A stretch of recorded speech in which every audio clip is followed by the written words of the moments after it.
சாய்ராம் வணக்கம். எல்லா நாளும் சிறப்பான தினமாக உங்களுக்கு அமைய என் வாழ்த்துக்கள்.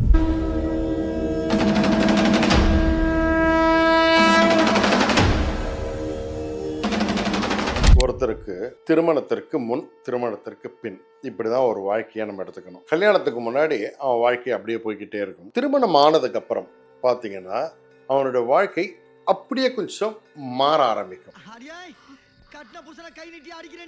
எல்லா ஆண்களுக்குமே திருமணத்துக்கு அப்புறம் வாழ்க்கை மாறும். அது எப்படி மாறுது? ஏற்றமா இறக்கமா? இதுதான் கணக்கு.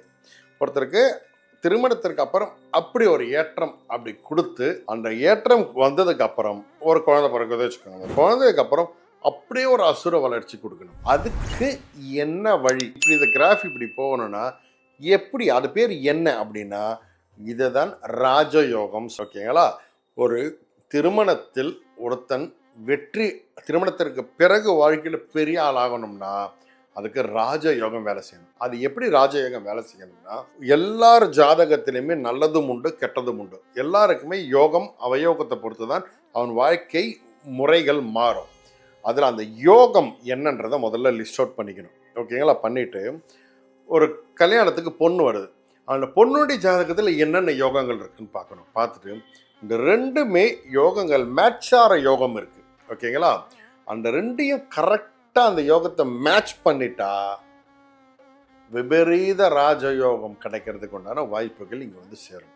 அது சரியாக சேர்ந்துருச்சுன்னா அவங்க சேர்ந்ததுக்கு அப்புறம் அப்படியே அவன் லைஃபுக்கு ஒரு லிஃப்ட் கொடுக்கும். நீங்களே கேள்விப்பட்டிருப்போம், கல்யாணத்துக்கு முன்னாடி என்னடா இப்படி உப்புறம் மேய்ஞ்சிட்டு இருந்தான், திடீர்னு பார்த்தானா பெரிய ஆளாயிட்டான். அது திடீர்னு இல்லை, அந்த ஜாதக சேர்க்கை.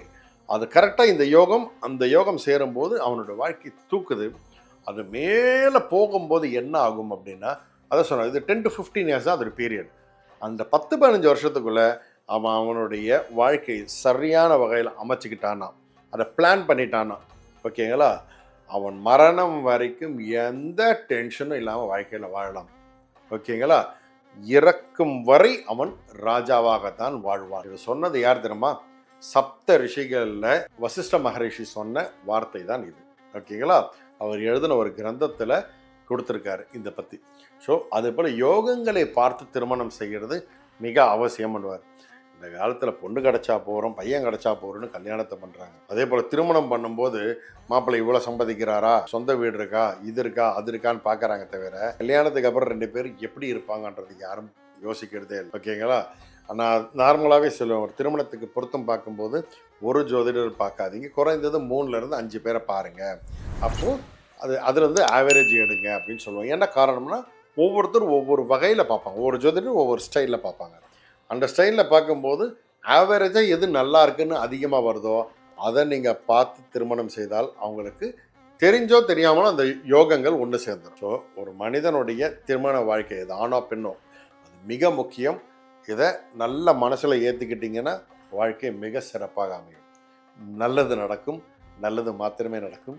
சாய்ராம்.